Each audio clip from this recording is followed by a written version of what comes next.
So you want to climb the Eternal Ladder, but you don't want to drop money just to buy the best decks. Well, in this video, I'm going to go over recommendations for decks that you can play on a budget.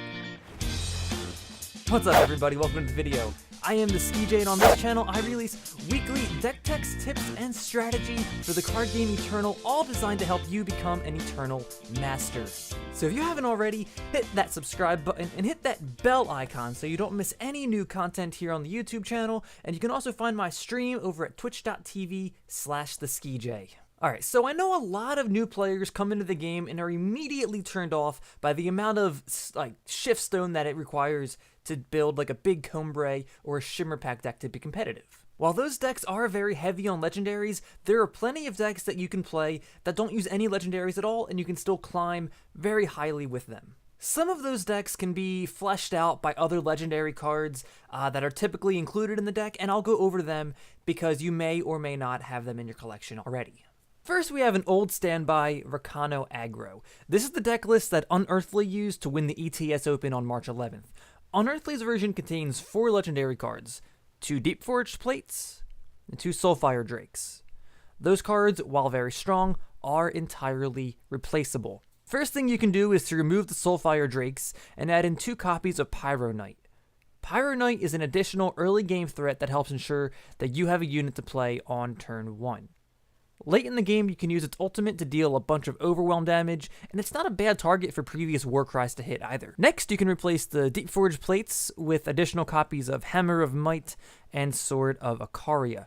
To be completely honest, Deepforged Plate is an incredible card that helps overcome a lot of the deck's deficiencies, but Hammer of Might also helps you make something incredibly large, and Sword of Ikaria actually has the benefit of not being a dead draw if your board is empty. Remember that if you don't have a unit to put the Deepforged Plate on, it's an entirely useless card. So you may want to consider adjusting the power base. You no longer really need 29 power because there's no 5-drops in this deck. So you might want to cut a Fire Sigil or even a Justice Sigil for the 4th Sword of Ikaria to improve the likelihood of not flooding.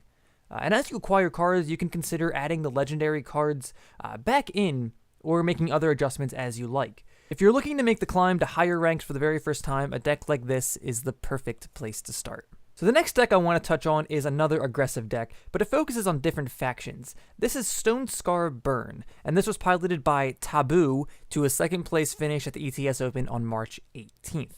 This is another Soulfire Drake deck, but don't be discouraged. Soulfire Drake can be replaced in this deck by an additional copy of Flame Blast and also the 4th Umbran Reaper. In a deck like this, you need to be careful about your power base because you have cards that cost triple shadow, such as Umbran Reaper, and also cards that cost triple fire, like Flame Blast. Champion of Chaos wants you to have 3 influence of each as well.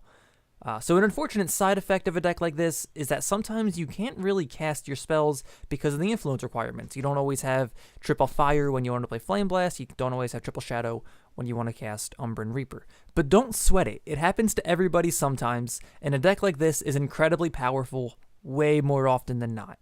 This seems to be a choice by most players as they begin their initial grind towards Masters. So that's it, guys. Let me know what you think of the deck list in the comments down below. And if you have any suggestions for decks that new players could use that have proven success, by all means, give some suggestions down there as well. If you found this video helpful, let me know by hitting that thumbs up button and subscribing to the channel so I know that I should release more videos like this one. Thanks for watching, everybody, and I hope to see you guys soon.